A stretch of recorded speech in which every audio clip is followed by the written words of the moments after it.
What do you think of when you hear asymmetrical multiplayer horror game?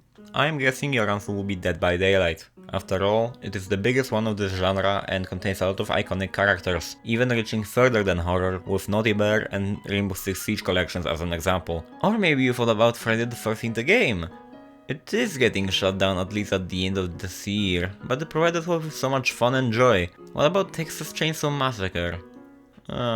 Maybe not. Video Horror Society? Nah.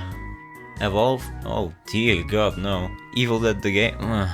Yeah, there isn't much to showcase. The asym horror genre didn't have many releases that ended in long-term support, or a loving fanbase, or competent developers. However, there was one game that was different from the rest of the genre, a game that lasted almost 8 years before the content pipeline shut off. I am talking about the king of thalassophobia, Depth. Depth is an asymmetrical horror multiplayer FPS developed by Digital Confectioners, released worldwide on November 3rd, 2014. The main gameplay revolves around two sharks facing down 4 divers. The divers are tasked with escorting an automated submersible, Steve, or Steve, but who is calling that this submersible? So it can collect treasures hidden at the bottom of the ocean and escape. Sharks need to stop the divers in their tracks. A match is won by either eliminating the opposite team by making them run out of respawn tokens, Steve getting fully escorted and extracted, or getting destroyed. From all of these scenarios, the third one is the rarest, since the game has too quick of a pacing to effectively damage Steve, unless specifically prepared to do so. The divers can equip themselves with powerful weapons and consumables to help them achieve their survival and escape, while sharks can evolve after killing divers to increase their chances of victory, alongside upgrading their ability that is specific to every single species of sharks. For example, the bull shark can gain additional health and stamina for a short period of time to cause absolute chaos and rampage. The mako shark can earn bonus evolution points for marking divers and killing them, rapidly increasing his late game potential. And the great white is the school merchant of this game that will not just fucking die, oh my god. Depth began development in 2009 as a student project mod for Unreal Tournament 3. Originally, the works on it were done by a small team of devs led by Alex Quick, famous for being the lead level designer for the original Killing Floor. In its early stages, the game was mostly focused on stealth and strategy.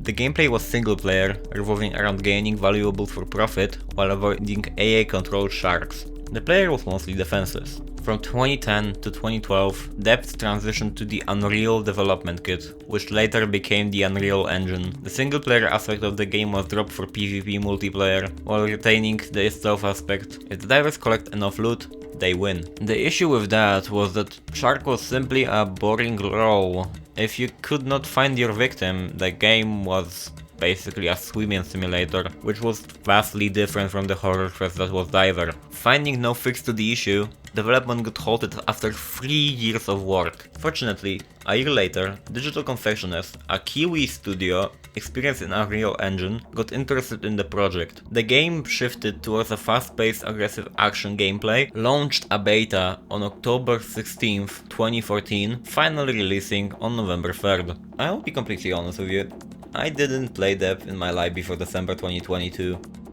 But I was passionate about watching gameplays from my favorite Polish YouTubers when I was younger. Fortunately, we got Steam news and 2 veterans that agreed to answer my questions about the game, Ultis Gaming and Sharkbait. Links to their socials will be in the description below. Now, let's go into the update history. So the first major update, mentioned by Ultis to be the most important update in the history of Depth, was the Big Catch update, released on 17th of December 2014. It included a new game mode, Megalodon Hunt. It's fucking dead like every other game with bad blood and gold. Who would have expected? 2 new shark species, Tiger and my beloved Mako, a new map, and the Shark Shield.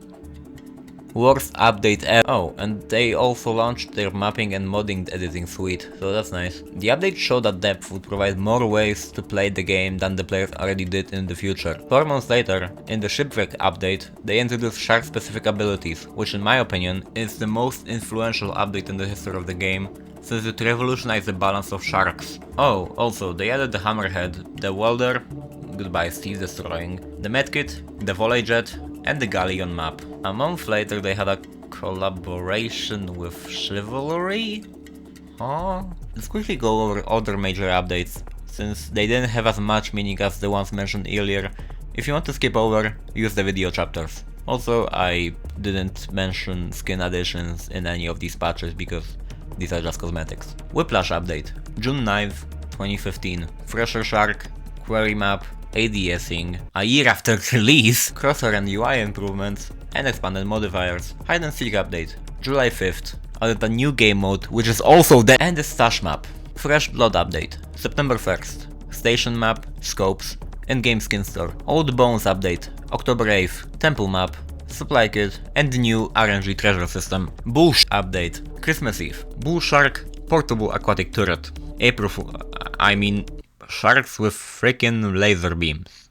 Yes, this is the actual name. Crash Course, April 27th, 2016. Tutorial, Steam Workshop for community skins.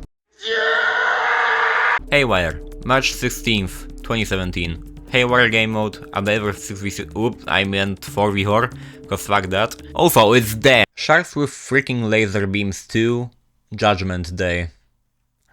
Please end my suffering. Shark Fight, May 29th. Community vote between adding 2 sharks, Goblin and Oceanic White Tip. One of them gets in first, second gets in later. They also added the social bar and item crafting. Void, August 1st. Added quests. Ghouls and Goblins, September 22nd. Goblin Shark, improved matchmaking, doesn't work. Recommended builds, suck. Rework of how players unlock gameplay content. Quite okay. Meltdown, December 10th. UPR 17 Gyro Rifle, community vote for a new weapon. Feeding Frenzy, April 16th, 2018. Oceanic White Tip Shark. Armament, June 7th. AAP8 Pistol. Rising Tide, August 31st. Own base map, Kindred Clash community vote for another shark. This time, a Kindred Shark, which is similar to a different one that is already in the game. Won by the Lemon Shark and the Blue Shark. This update also had an event themed around the game Last Tide, which I will talk about later, because it's a worthy topic of discussing around depth. Into the Void, October 25th. Scrump, oh sorry, I meant SCRUMP. Kindred Clash 2, which was won by the Big Eye Fresher and this piece of Snowfall.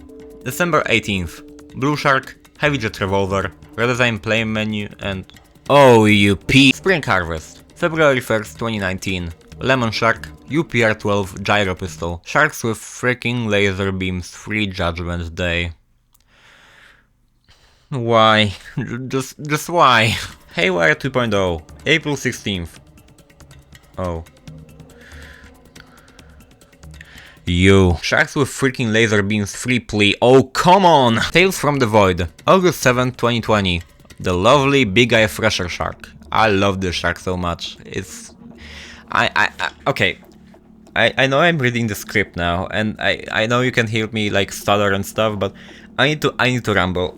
Big Eye Fresher is the most fun shark in this game, maybe with Mako being the second, because all the shit you can do with this shark, like check out those clips that are going to be shown on the screen or something. Like you can like hit them against the walls, and it's it's so silly when you can like get double kills and just like maybe explode them with their own explosives. Like I love the shark so much.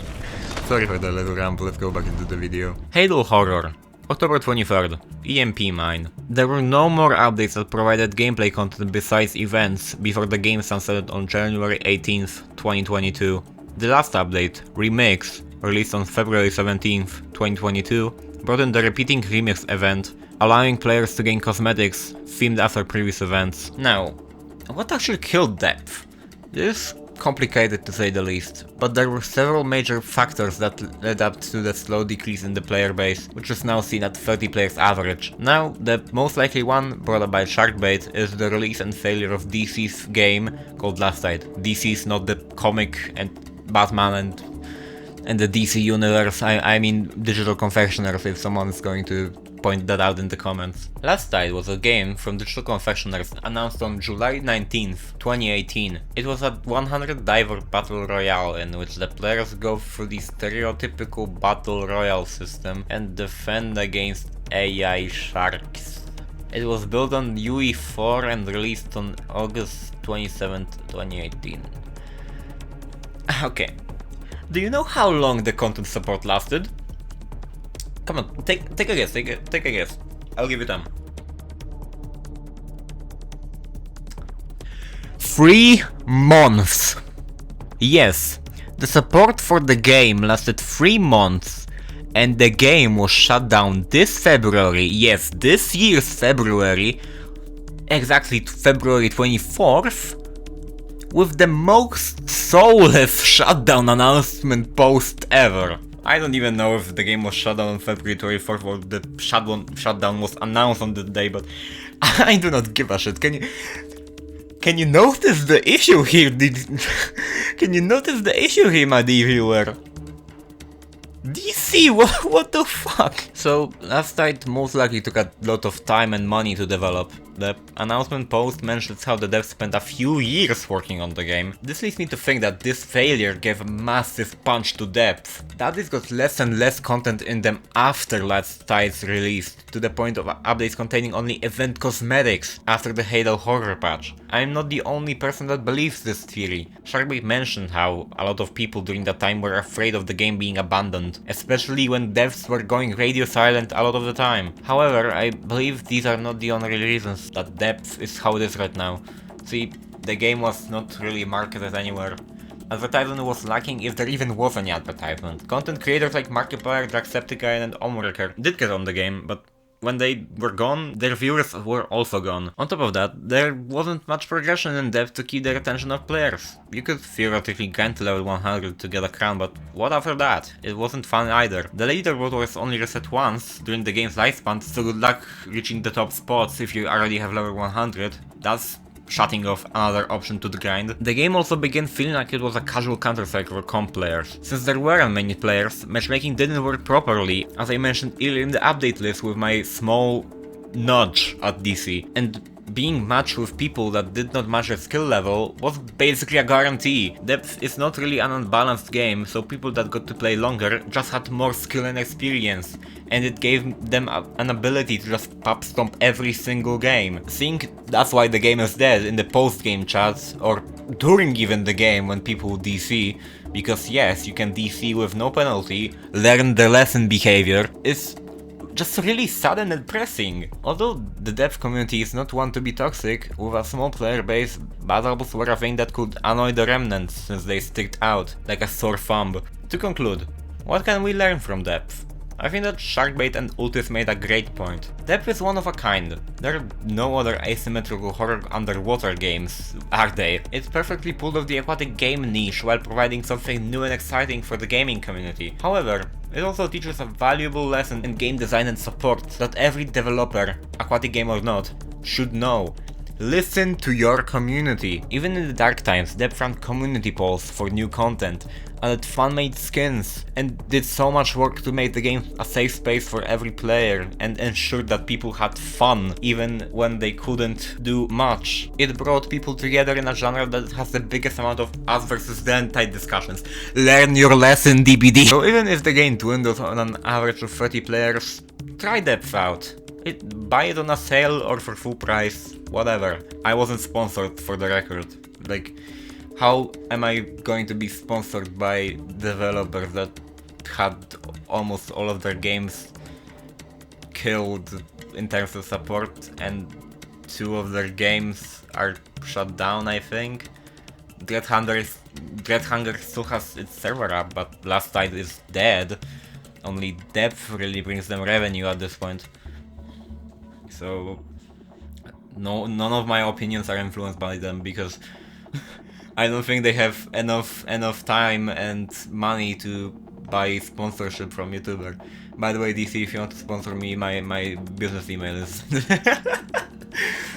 Oh my god. I feel like if you enjoy this genre, or at least Dead by Daylight, since everyone plays Dead by Daylight if they like this genre because there's nothing else, this game is for you. Either for full time, or just for one try. Enter the waters of the oceans and the seas, and remember, good luck, have fun. Thank you for watching, leave a review on this video if you want to, leave a comment, I would like to converse with you, and if you really want to see what else I am cooking, subscribe to the channel. Thank you for watching, and I'll see you in the next one.